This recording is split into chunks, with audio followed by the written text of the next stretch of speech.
The Johnny Depp-Amber Heard defamation trial has been famously caused by Amber Heard's article published in the Washington Post in 2018, dealing with sexual violence inflicted by what seems to be her ex-husband, Johnny Depp. The million lawsuit, now ground for the trial in a Virginia courthouse, raises a lot of questions.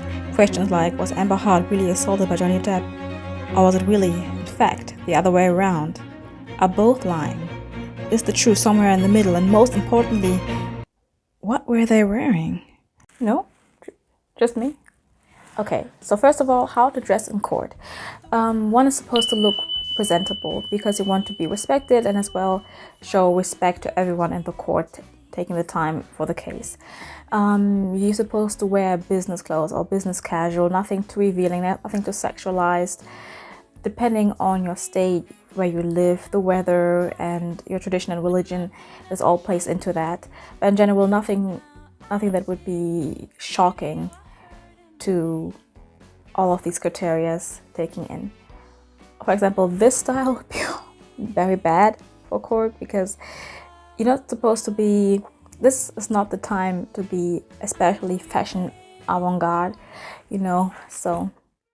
As I said in the beginning, the allegations from Amber Heard to Johnny Depp are very serious.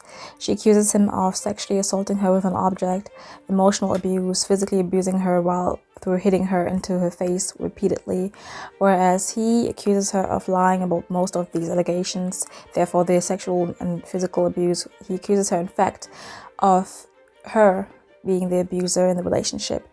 Now, I will not get into the details of the case, or I would not give an opinion of who I believe is wrong or right. To me, it's very interesting how they dress. So let's start with Amber Heard.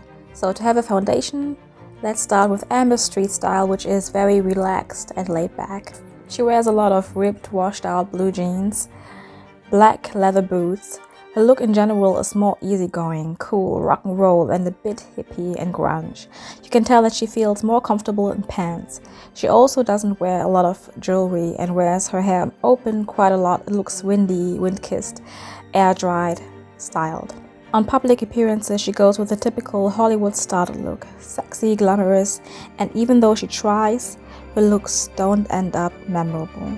Now, in 2016, she filed a restraining order and divorce from Johnny Depp, looking like this. She obviously is going for the image the public is most likely to believe, which is the frail woman. She wears a black simple dress, no bra, which makes her look even skinnier, therefore more breakable due to her body language. Her hair isn't styled at all, and she seems to fall into herself into that dress. One might think that she would want to uphold that image of the broken, frail woman, meaning wearing more feminine things, more dresses, softer colors, softer tones.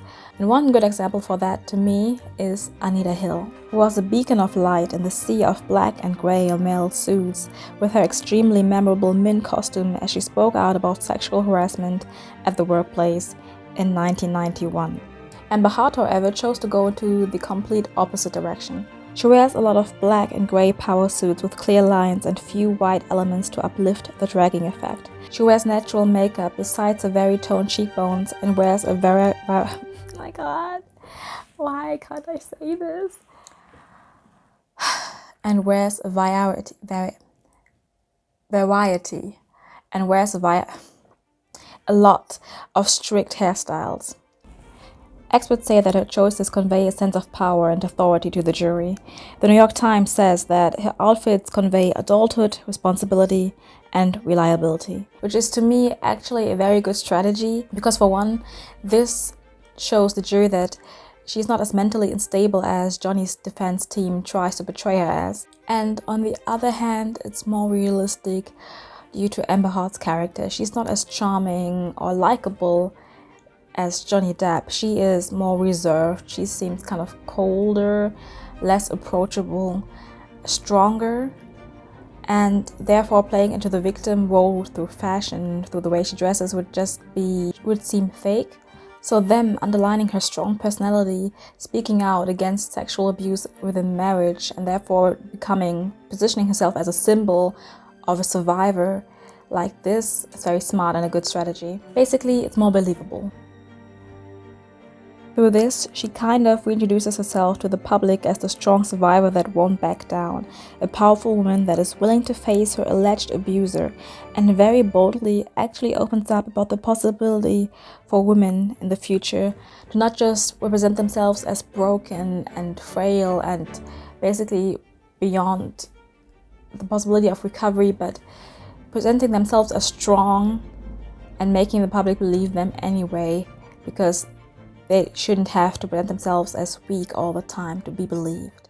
Now, to Johnny Depp. As previously mentioned, Johnny Depp is charming and has a very recognizable own style. His style is rock and roll, artsy, very intentional, yet kind of casual, some feminine touches through satin scarves. He wears signature pieces like his dark 70s echoing glasses, a lot of rings, hats. He brought back the fedora, you know. Over the course of decades, he became a fashion icon. Unfortunately for Amber's defense, this is a huge advantage for Johnny Depp because he's a major movie star. They might not know Amber Heard, but they know Johnny Depp. And this is exactly what he's going for. Everything you need to know is on him. Even if subtle, he keeps on implementing his own style within the court attire, within his suits. Either he wears a scarf, a hat, the glasses as I mentioned before, or he just puts up like his, I don't know, this collar up like this, which is very much actually look very good. He does that as well. These choices tell the jury, you know who I am and who I've always been. Even the way he walks within his style, within his suit, reminds you of who he is. And that is his biggest advantage. He is more approachable, she is cold. This is underlined through the fact that she keeps on smiling at the jury, but Johnny makes them laugh. He comes across as more genuine. Basically, she's the icy tower and he's the warm bonfire. And now let's speak about the defense team. So, Amber's team is as conservative as she dresses most of the time. They keep on wearing beige, gray, black, nothing too colorful. They are very careful, as it seems, about that because, again, they represent an alleged victim of sexual and physical abuse to portray the serious nature of the allegation she makes. Johnny Depp's defense, on the other hand, is quite colorful compared to Amber Heard's defense because I keep on seeing his lawyer Ben wear colorful ties with different patterns on it, and it's very noticeable to me.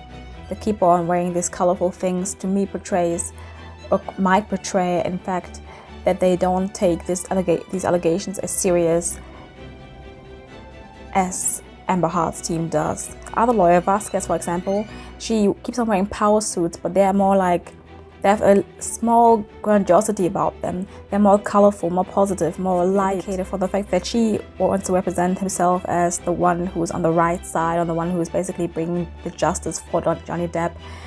Whereas Amber Heard never wore anything colorful, never wore anything. The fact that they give me so much to speak about basically indicated that there was a lot of intention behind the way they're dressed. I hope you find this helpful.